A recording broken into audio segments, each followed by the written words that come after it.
আসসালামু আলাইকুম, স্বাগত জানাচ্ছি এবি71 সংবাদে। সাথে আছি আমি মোহাম্মদ জাহাঙ্গীর আলম মিতু।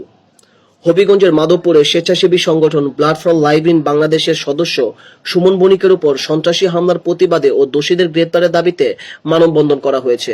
দিনকে দিন না মনে করে, রাতকে রাত না মনে করে তারা রোগীদের, অসহায় রোগীদের দিনের পর দিন শত শত নয় হাজার হাজার ব্যাগ রক্ত, হাজার হাজার ব্যাগ ব্লাড বিনামূল্যে আপনাদের সাপোর্ট দিয়ে থাকে। আর আপনারা সেই স্বেচ্ছাসেবীর গায়ে কাজ করেন। আপনারা কি করেন বাজারের লোকেরা? কোথায় আপনাদের মানবতা?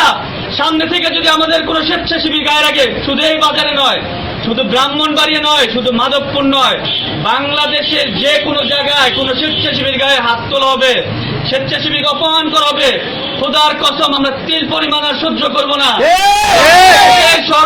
সমস্ত স্বেচ্ছাসেবীদেরকে সাথে নিয়ে আমরা শান্তিপূর্ণ প্রতিবাদে ঝাঁপায় পড়ব ইনশাআল্লাহ। সোমবার সকালে মাধবপুর প্রেস ক্লাবের সামনে সৃষ্টি হিউম্যান রাইটস সোসাইটি হবিগঞ্জ জেলা শাখার উদ্যোগে প্রায় ঘণ্টাব্যাপী এই মানববন্ধন অনুষ্ঠিত হয়। আমরা সমাপ্ত ঘোষণা করছি। আর এর সাথে সাথে আমরা আবারও জোর দাবি জানাচ্ছি এসপি মহোদয়ের কাছে, যেন এর সুষ্ঠু বিচার আমরা পাই। স্বেচ্ছাসেবীর উপর, স্বেচ্ছাসেবী সুমন বণিকের উপর এই হামলার কঠিন শাস্তি যেন দোষীরা পায়।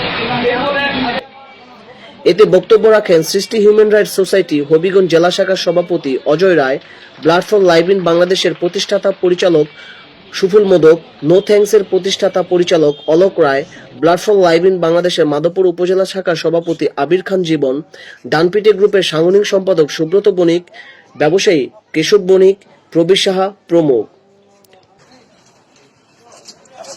অজয় রায়, এবি71 হবিগঞ্জ প্রতিনিধি।